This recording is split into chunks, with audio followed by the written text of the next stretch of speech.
Bonjour à tous et bienvenue sur ma chaîne YouTube. Alors cette vidéo fait suite à la précédente vidéo donc de la réalisation des char siu. Ici en fait on va réaliser des buns avec du char siu à l'intérieur. Ces buns portent un nom, il s'agit de char siu chan pao. À ne pas confondre avec donc des brioches cuites à la vapeur, les brioches blanches avec du char siu à l'intérieur que l'on appelle des char siu pao. Donc char siu chan pao, donc les buns cuites au four avec du char siu à l'intérieur et les char siu pao, donc les brioches cuites à la vapeur avec du char siu à l'intérieur. Alors sinon, cette vidéo va être divisée en 3 étapes. La première étape, en fait, on va réaliser donc la pâte pour les buns. La deuxième étape, en fait, consistera à la réalisation de la farce, donc de la garniture. Et la troisième étape, donc il s'agira d'assembler les deux éléments, donc de la réalisation des buns et de la cuisson au four. Et vous allez voir, c'est super simple à faire. Et sinon, pour la recette, c'est tout de suite. Alors, pour 6 gros buns ou 12 moyens buns, pour la pâte, vous aurez besoin de 280 g de farine, plus de l'ajustement, une cuillère à soupe d'huile, 120 ml d'eau tiède, 7 g de levure boulangère, donc environ un sachet et demi, 50 g de sucre, un œuf et une demi-cuillère à café de sel. Pour la farce, vous aurez besoin de 150 g de char siu, un petit oignon, une demi-cuillère à café de poivre, 3 cuillères à soupe de sucre, 100 ml de bouillon de poule, 2 cuillères à soupe de fécule de pommes de terre, une cuillère à soupe de sauce de soja claire, une cuillère à café de sauce de soja foncé, 2 cuillères à soupe de sauce d'huître, une cuillère à soupe d'alcool de riz, siu heng chao, une cuillère à café d'huile de sésame. Vous aurez également besoin pour la dorure et le glaçage de lait, de miel et d'eau. Donc dans un premier temps, on va activer la levure.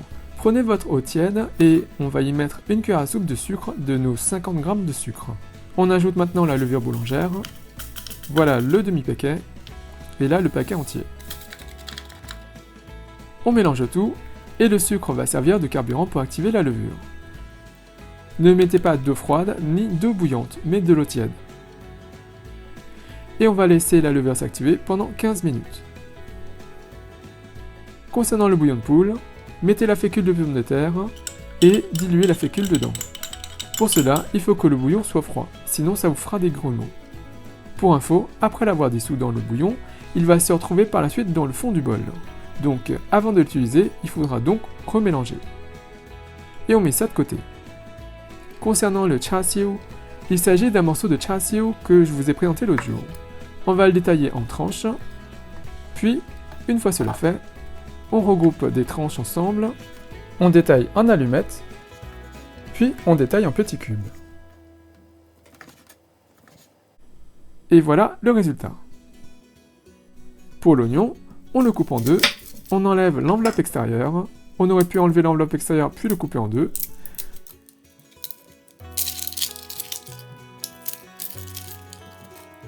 On coupe la partie supérieure, puis on incise l'oignon jusqu'à la base racinaire. Voilà. Puis on tranche en faisant deux coupes parallèles, on insiste bien au niveau de la base, puis une fois cela fait, il ne reste plus qu'à transformer tout ça en petits dés en coupant de façon perpendiculaire. Voilà. Et voilà le résultat pour tout notre oignon. 15 minutes se sont écoulées. Et vous voyez, la levure s'est bien activée. Ça a fait des bulles et une sorte de mousse sur la partie supérieure. Du coup, pour la pâte, mettez la farine dans un saladier, on ajoute le reste de sucre, le sel, on mélange tout ça pour rendre le tout homogène. Voilà, on fait un petit puits et ensuite on va y déverser notre levure boulangère activée. N'hésitez pas à prendre une cuillère pour récupérer le sucre s'il en reste dans le fond de votre récipient. Voilà. On ajoute maintenant l'huile. On ajoute un œuf, on casse. Voilà. Et on mélange tout de façon à obtenir une pâte homogène. Je le fais avec des baguettes, mais bien sûr, vous pouvez tout à fait utiliser votre main ou une machine à pétrir. On débarrasse maintenant la pâte sur les baguettes. Et on va y verser un peu de farine car la pâte colle. Et on va pétrir à la main. On continuera à rajouter de la farine tant que ça colle. Et on va pétrir pendant 10 minutes. On n'hésite pas à racler les bords du saladier pour récupérer tout ce qui reste collé sur les côtés. Et on pétrit. Et comme je vous l'ai dit, on continue à ajouter de la farine par petites quantités tant que ça colle et on continue à pétrir. Au bout de 5 minutes, ça colle largement moins Et on va pouvoir l'enlever du saladier et on continue à pétrir sur le plan de travail. Comme autre technique, on aurait pu recouvrir la pâte au bout de 3 minutes de pétrissage, puis attendre 15 minutes avant de la récupérer pour la repétrir. Ça aurait été plus facile, c'est notre technique, mais bon. Et une fois que la pâte est bien pétrie, on forme une boule et la pâte va être prête à reposer pendant 1 heure. Pour cela, on récupère notre saladier, voilà, on y dépose un peu d'huile, on prend notre boule, on le dépose dans le fond du saladier sur l'huile et on va utiliser le bâton pour répartir l'huile partout sur la surface intérieure du saladier. On en profite pour huiler notre bâton par la même occasion. Et sinon, on aurait pu bien sûr répartir l'huile avec la main avant d'y déposer le bâton. C'est comme vous voulez. On recouvre d'un film alimentaire ou d'un torchon mouillé et on va donc laisser reposer 1 heure dans un endroit chaud.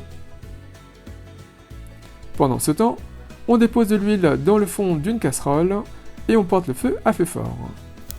Une fois la poêle chaude, on y déverse notre oignon, on fait revenir un peu l'oignon,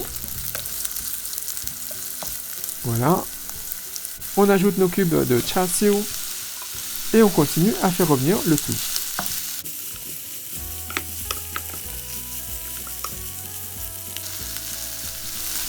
On y ajoute maintenant la sauce d'huître qui sert d'exhausteur de goût. On ajoute la sauce de soja foncé. Ça va nous permettre de colorer la sauce et d'apporter de la profondeur. On ajoute la sauce de soja, l'alcool de riz qui va parfumer la viande et on ajoute l'huile de sésame. On ajoute le sucre, le poivre. On mélange le tout pour avoir une sauce bien homogène. Et on va porter le feu à un feu un peu plus fort que le feu moyen. Alors attention, ne commencez pas à ajouter la sauce de soja quand votre poêle est chaude en premier, car ça risquerait de sécher et de carboniser le char siu ou de sécher complètement dans le fond de la poêle. N'oubliez pas qu'on a commencé à travailler à feu fort, pensez donc à ajouter d'autres ingrédients avant d'ajouter la sauce de soja. Et sinon, une fois que la sauce est bien mélangée, on récupère notre bouillon de poule avec la fécule et on va remuer le mélange car la fécule tapisse le fond du bol. Et tout en mélangeant, on va y déverser le mélange de bouillon et de fécule sans s'arrêter de mélanger. Sinon, ça risquerait de créer des grumeaux de fécule et ça aura du mal à se mélanger à la sauce. Donc ça va aider la sauce à épaissir. Vous allez voir que ça va s'épaissir également très rapidement et donc ne quittez pas les yeux de la casserole. Et la préparation est bonne quand, lorsque vous prenez la spatule et que vous passez sur le fond, ça prend un peu de temps pour que le vide se comble. Vous voyez? Donc là c'est bon. Et ça reste pâteux, comme ceci, et c'est ce qu'il nous faut. On va retirer la préparation du feu et laisser le tout refroidir. Une fois tiède, vous pouvez tout à fait le mettre au réfrigérateur, pour que ça refroidisse plus vite. Alors, au bout d'1 heure, la pâte a bien gonflé, vous voyez. On enlève le film et on va pouvoir la travailler. Donc, on retire le bâton et on va dégazer notre pâte. On dépose notre pâte sur le plan de travail et on va appuyer dessus pour l'aplatir. On rabat la pâte et on va reformer un boudin. On rabat la pâte sur elle-même et on appuie pour l'aplatir et l'étaler. Et on refait ça, donc on roule, on forme un boudin, on rabat sur elle-même, on l'aplatit et on l'étale, et on reforme un boudin. Et là, ça ne colle plus. Ça n'est pas gras ni sec, donc c'est bon. Donc, on va détailler maintenant notre boudin en 6, en commençant par détailler en 2. Puis, on va détailler chaque morceau en 3.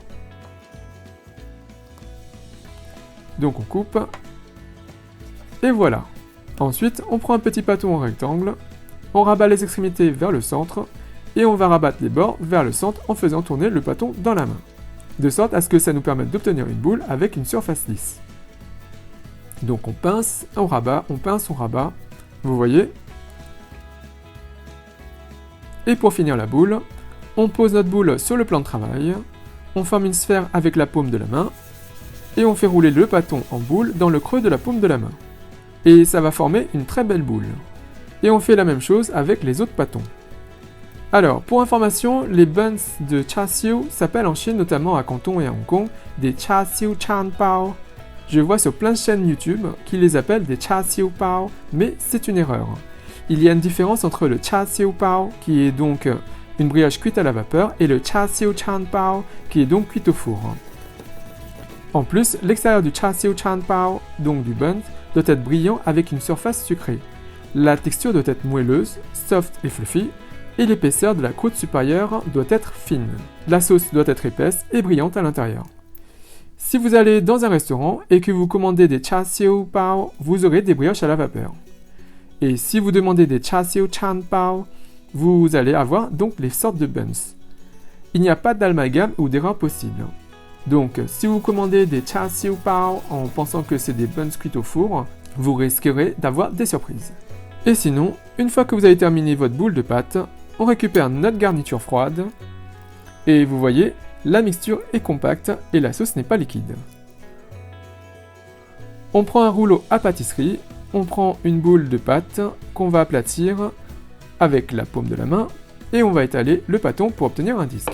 Si vous aplatissez que les bords et que vous gardez un centre épais, ça va vous donner trop de pâte sur la couche supérieure une fois le bun formé. Ce n'est pas ce qu'on recherche ni ce qu'on veut. Donc, on aplatit tout. Une fois cela fait, on récupère notre disque qui reste relativement épais, environ 5 mm d'épaisseur, puisque c'est un gros buns. On prend une bonne cuillère à soupe de garniture. Alors, je vais tirer un peu mon disque pour le rendre plus plat. Voilà. Donc, on dépose la garniture au centre. On en met pas mal. Et on va faire un creux avec la main gauche pour que la farce reste bien au centre. On va ensuite pincer le contour avec la main droite, tout en gardant le creux pour garder la garniture au centre. Alors, avec le pouce de la main gauche, je peux bien sûr appuyer la garniture pour qu'elle reste bien au centre, mais mon pouce va s'imprégner de la sauce. Alors attention, ne touchez pas votre pâte avec votre pouce plein de sauce au risque de mettre de la sauce partout. Et ça, on ne veut pas.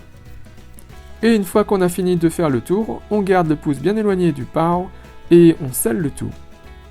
Il faut bien pincer le tout pour qu'il n'y ait pas de fente ou de partie où la farce pourrait s'échapper. Donc voilà. La partie pincée ira sur le fond et la partie lisse sera la partie supérieure du buns. Et on va poser nos buns sur une plaque de cuisson recouverte d'une feuille de papier sulfurisé. Et on pourra rincer, nettoyer ou essuyer le pouce avant d'attaquer un autre bun. Alors, on va en faire un autre.